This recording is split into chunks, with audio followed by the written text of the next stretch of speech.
everyone. My name is Ashu Gupta. I am a co-founder of D2O, and today we have a very special guest in our podcast room, Mr. Mahesh Ramanujam. Mahesh is a very well-known figure in the sustainable industry across the world. I saw your LinkedIn profile yesterday, and I was not aware that you were the software engineer. You were involved in the several management position at the different software company. How did you started from the city in India, and you went to the global position, and then people always go for the software, and you came from software to sustainability. What was the story behind it, Mahesh? So thank you very much, Ashu. It's wonderful to be here in Jaipur in D2 office with you. I'm one of the very fortunate people in the world. Why? Because I started from Chennai, and I'm very proud to be carrying the last name of Ramanujam because it represents my guru's name, our guru's name. Second is it represents, of course, my father's name. And third is it represents the greatest mathematician, one of the greatest mathematicians in the world, Srinivasa Ramanujam, who hails from our family. Okay. So I'm part of his lineage. So I'm very, very proud of that legacy. Now, obviously, like everybody else in India, you take two careers only at that time. You become an engineer or you become a doctor. True. So when you become an engineer, I always wanted to be a computer science engineer because being a mathematics mathematics person, my journey started with Newgen Software Technologies. So there also, although I started as a software engineer, believe it or not, I was part of that initial project that architected the voter identity card project in this country. So I was always focused on working outside the boundaries of software, how the software is used. So why I give you that example is because that journey obviously took me to US to become part of IBM, start my own consulting company. Okay. And then while doing this for 15 years, I've done hardware, I've done software, I've done consulting, I've done management consulting, I've done business strategy, all things thanks to IBM. When you work in such great platform with leaders like yourself contributing, we had a phenomenal experience. You get exposure. And I firmly believe exposure leads to experience. True. Experience leads to excellence. Absolutely. Right? That's the way you go. So when I did that, one of the things that I decided when I was 40 and the world was going through a recession, I felt I was comfortable. And when you feel comfortable, I wanted to disrupt myself. So I said, am I really that good? Because I was winning at everything I was doing. This I don't say it with pride. I say it with humility. So I said, if I have to enter a new industry, will I be that successful? Wow. And I didn't pursue sustainability as an act to act. It was just an accidental journey into USGBC when I went in. But I saw the organization. I was fascinated by that. Then I said, maybe this is the industry. I should just start from zero. So I gave myself a 40th birthday gift. That is my resignation from the technology industry. I have not resigned from technology, but I resigned from the technology industry at that time. Now I'm bringing it back. We'll talk a little bit more about that. So the journey of coming back into sustainability, because technology is an enabler. Right. And you will know, being in this world, sustainability and technology have something in common. What is common is that it is for the greater good. It is for making things easier. It is for making things cheaper. It is for making things better. But in this case of sustainability, it's even higher virtuous value because you're going to do good to more people than you have ever imagined. Absolutely. So that's my kind of a little bit of journey into that. I have seen the same journey because we started in USGBC, I think that 13, 14 years back. Correct. So that time I also started my journey. So I can relate because whenever I was doing a lead certification project, so that time very few countries were doing and India was started that time. Want to understand from you, during your tenure when you were there, how did you transform the USGBC and the GBCI? You know, I think, the story of USGBC and GBCI is a great story about how a global vision should be localized, right? The credit, first of all, I'll give to leaders like you, right?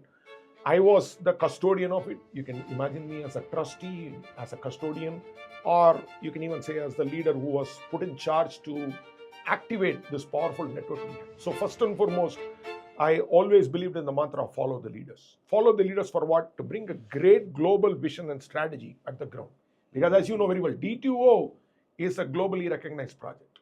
Because you're not doing any less than a building in New York, a building in London, a building in Paris, a building in Beijing. But where is it happening? It's happening right here in Jaipur. A tier 2 city in this fabulous country called India, led by you.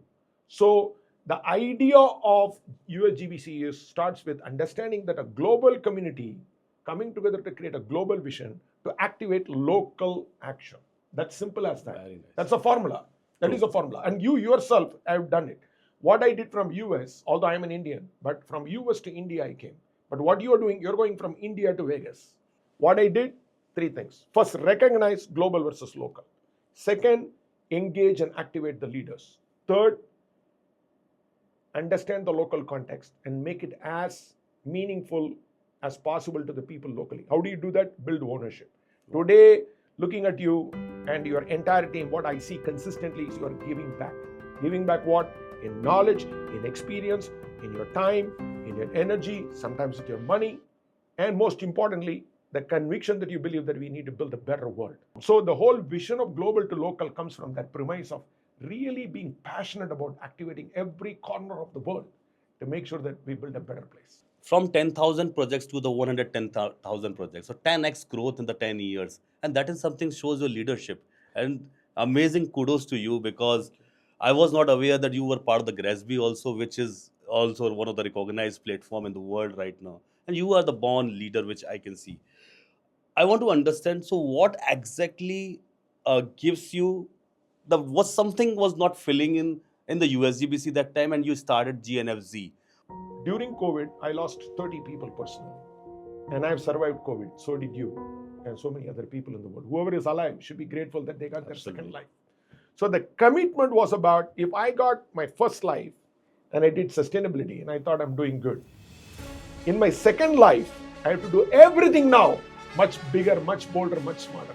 So then I said, what would I do for the next 20 years? So instead of focusing on multidimensional metrics, I started focusing on one metric that we need to get it done. And that metric is zero. Now, it's not new. Even within USGBC, I launched the Lead Zero program. Right. So the vision of Lead Zero program was to actually make zero happen. That was almost 10 years ago before I started GNFC.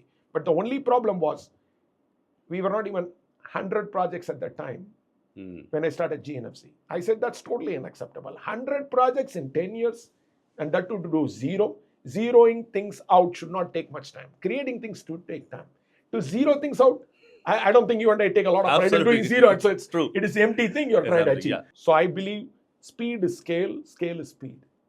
So if you are going to come and change the world in 2 years of really going from this calamity and pandemic to a world that is obviously free from that virus, in 2 years you did it. Right. And the entire world came together. Why couldn't we do that again? Is the premise. Why GNFC is important is because it's not about going after the lead projects or beyond lead projects. Our approach is zero to zero. Zero to zero. Which means that if you have done nothing, get started on a journey to zero. If you have done everything, just close the gap and get the zero done. Okay. Get it done like the way you've gotten it done. Right. In this building, you could have just stayed with a lead platinum, lead gold, lead silver. You could have stopped. Right. But why did you not? You closed the gap because you know it's possible. It's doable. That's how you make it inclusive. Right. That becomes a vision that everybody can adopt. This particular theme of zero and get there. Our Prime Minister has a vision by 2047 to become a Viksit Bharat. Correct. And 2070 is a net zero. So how do you define India's sustainable goal, and how do you think about the last decade and the upcoming decade? I am very proud of the work India continues to do because it's hard work. Because I have done a lot of good work, but I admire your good work. Why? Because I know the challenges on the ground. There is price challenges, there is mindset challenges, there is policy challenges, there is government challenges. And most importantly, it's a very crowded place. For every one Ashu, there are 10 better Ashus may be available. Right. No offense to you, but that kind of a intellectual capacity that we have as a country. But the problem is, we are not organized to get it done to be a global player. What does a Viksit Bharat mean in 2047? That means that we are taken seriously in the global platform than where we are today. We are dictating terms about how the economy will go to the next level. We are actually being able to find maybe the cure for cancer. We are able to come back and introduce the next biggest AI company from the Indian subcontinent. It's not about always importing things. It's about exporting things. But will we be happy with a Bharat that is high on emissions, but high on net worth? I don't think so. We want a Viksit Bharat that is high on net worth with zero emissions. True. To create a better living standard for every single human being in this world, and to nevertheless lead the world from the front to a zero emissions vision. So I believe The opportunity that we have is tremendous. Why? Because in the last 10 to 15 years, you've seen government has then introduced so many good policies, but then you also seen wealth has been created. Leaders like you have emerged, bringing a new perspective to the game. And we just talked about your daughters, two daughters, and they are going to create a different type of fabric. True. This time on your platform, and enhance your platform to the next level. So all these opportunities are cascading in the next 10 years. So the potential for India is greater than the challenges it faces, because we have the commitment, we have the knowledge, and we have learned that it's possible. Right. And once you understand that, you can make things happen. So from my point of view, I see that India getting not zero done by 2070 by government's commitment. I understand why the government is committed. I do believe that by 2047, the government will, and we will get it done. It will not be a Viksit Bharat, it will be a Viksit Net Zero Bharat. Wow. Mahesh, I think, do you recommend to the corporate clients or any MSMEs also, because now the net zero become a part, the integral of their journey. Any big company wants to work with MSME, they want their building should record their carbon emission. So like GNFZ plays an important role in their journey. Is that sustainability platform you have developed for it? Within UNGBC, I was always focusing on the building. But you know that I know that you worked in Bangladesh. Right. Every building that you touch touches what? A garment industry. You are talking about livelihoods of people. You have personally touched, in my mind, 2 to 3 million people through your work. Right. The spaces you have built, the daylighting you have provided, the indoor air quality that you have enabled, and the most energy efficiency improvements you have created, the solar arrays you have deployed, all of them have benefited the people inside this building. So when you talk about a building, you talk about two things: the people inside that building and the business that's happening inside that building. So why we should look at decarbonization only within the building construct? So we expanded that horizon. Okay. We said it's about buildings, it's about business, it's about products, it's about processes, it's about platforms. And why are you looking at decarbonization in silo? Second, you already know the building industry. What prevents you from making the leapfrog into the MSME sector? Why can't you decarbonize a process? So that innovation spectrum is very, very key. So you asked a question about India's play. That is the type of innovation India can bring to the rest of the world.